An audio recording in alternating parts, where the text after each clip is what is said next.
Halo, Assalamualaikum warahmatullahi wabarakatuh. Selamat siang. Selamat berjumpa lagi pada mata pelatihan teknik proyeksi penduduk. Proyeksi memegang peranan penting dalam tujuannya sebagai sebuah sistem perencanaan di masa yang akan datang. Proyeksi penduduk dapat berguna untuk perencanaan pembangunan. Hasil dari proyeksi penduduk dapat digunakan untuk berbagai perencanaan pembangunan. Contohnya adalah untuk perencanaan penyediaan fasilitas pendidikan, kesehatan, tempat tinggal, lapangan kerja, dan ketersediaan pangan. Kebijakan pembangunan seharusnya tidak hanya diarahkan untuk mengatasi permasalahan kependudukan pada saat ini, tetapi juga dilakukan dalam rangka mengantisipasi keadaan dan permasalahan kependudukan pada masa yang akan datang. Oleh karenanya, dalam perumusan kebijakan diperlukan informasi keadaan penduduk pada masa yang akan datang, yang dapat diperoleh melalui proyeksi atau peramalan penduduk.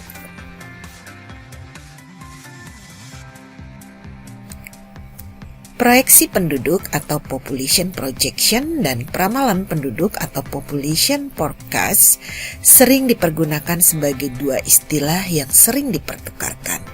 Meskipun demikian, kedua istilah ini sebenarnya memiliki perbedaan yang sangat mendasar. Berbagai literatur menyatakan proyeksi penduduk sebagai prediksi atau ramalan yang didasarkan pada asumsi rasional tertentu yang dibangun untuk kecenderungan masa yang akan datang dengan menggunakan peralatan statistik atau perhitungan matematik. Di sisi lain, peramalan atau forecast penduduk bisa saja dengan atau tanpa asumsi dan atau kalkulasi, tanpa kondisi atau syarat tertentu atau pendekatan tertentu. Oleh karenanya, dapat dikatakan bahwa peramalan adalah proyeksi, tapi tidak semua proyeksi membutuhkan peramalan.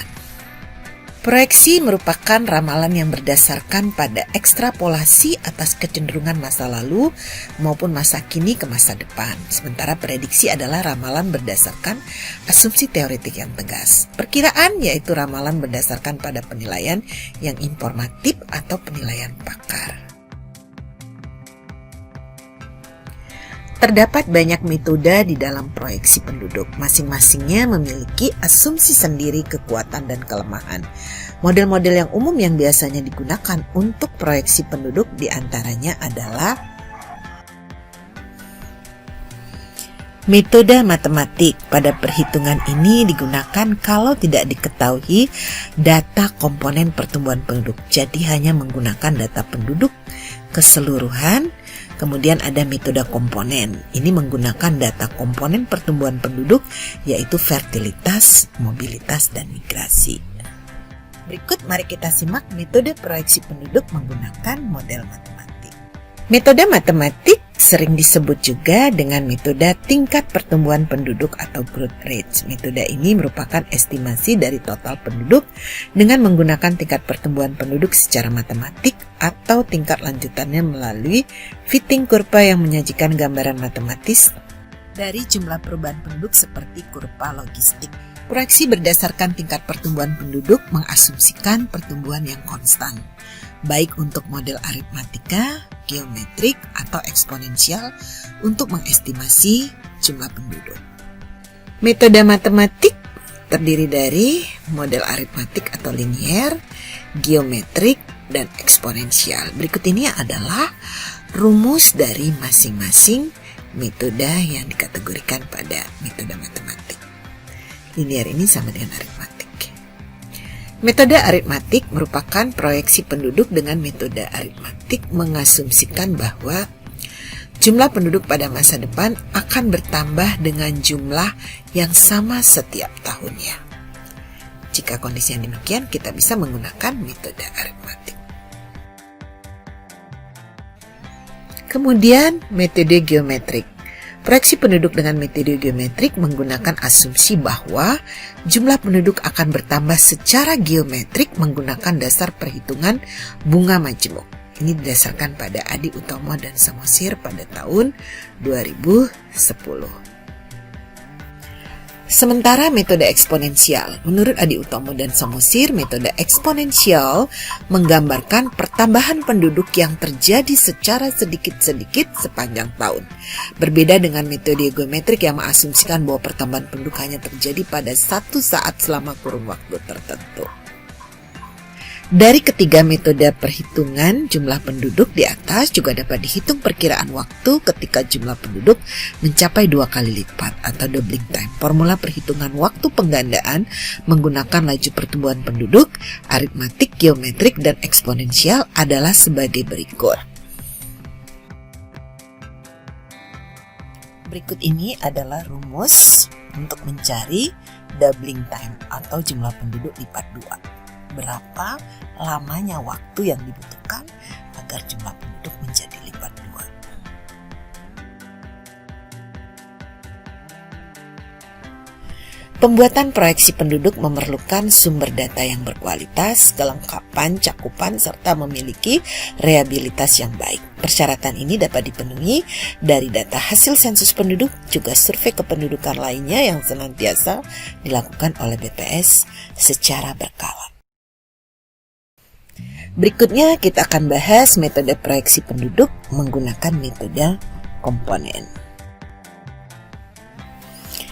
Metode komponen berbasis pada pengertian bahwa perubahan penduduk suatu wilayah pada periode tertentu merupakan akumulasi dari kejadian kelahiran dan kematian, natural increase, serta net migrasi.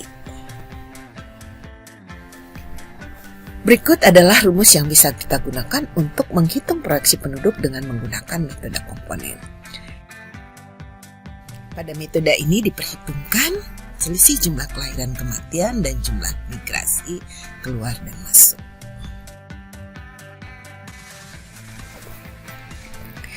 Bila proyeksi penduduk dihitung untuk jangka waktu yang pendek atau kurang dari 5 tahun, baik dengan metode matematik ataupun metode komponen, akan didapati hasil jumlah penduduk yang hampir tidak ada perbedaannya.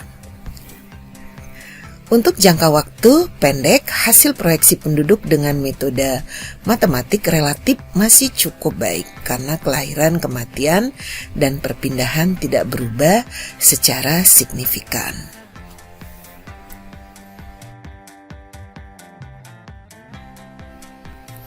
Namun, bila memproyeksikan penduduk dalam jangka lebih panjang, hasil metode matematik akan semakin bias seiring dengan panjangnya periode proyeksi. Karena pada periode yang panjang, kelahiran, kematian, dan perpindahan telah banyak berubah, baik pola maupun tingkatannya. Metode eksponensial, menurut Adi Utomo dan Samosir, metode eksponensial menggambarkan pertambahan penduduk yang terjadi secara sedikit-sedikit sepanjang tahun, berbeda dengan metode geometrik yang mengasumsikan bahwa pertambahan penduduk hanya terjadi pada satu saat selama kurun waktu tertentu. Dengan demikian, proyeksi penduduk dengan metode komponen yang mempertimbangkan determinan atau komponen yang mempengaruhi pertumbuhan penduduk, baik kelahiran, kematian, dan perpindahan, menghasilkan perkiraan yang relatif lebih baik, khususnya untuk periode waktu yang lebih panjang. Menurut Adi Utomo dan Samosir, proyeksi penduduk dengan metode komponen dapat dilakukan dengan menggunakan dua teknik, yaitu demografi uniregional dan demografi multiregional. Metode demografi uniregional menggunakan angka migrasi bersih total tanpa memperhatikan kemana arus migrasi keluar dan dari mana arus migrasi masuk di suatu daerah.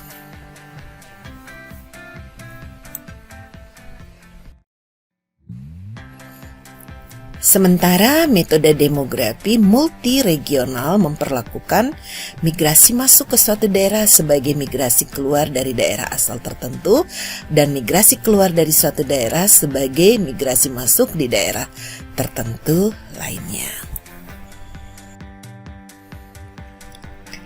Metode komponen yang menggunakan metode demografi uniregional merupakan metode yang banyak digunakan dalam memproyeksikan jumlah penduduk.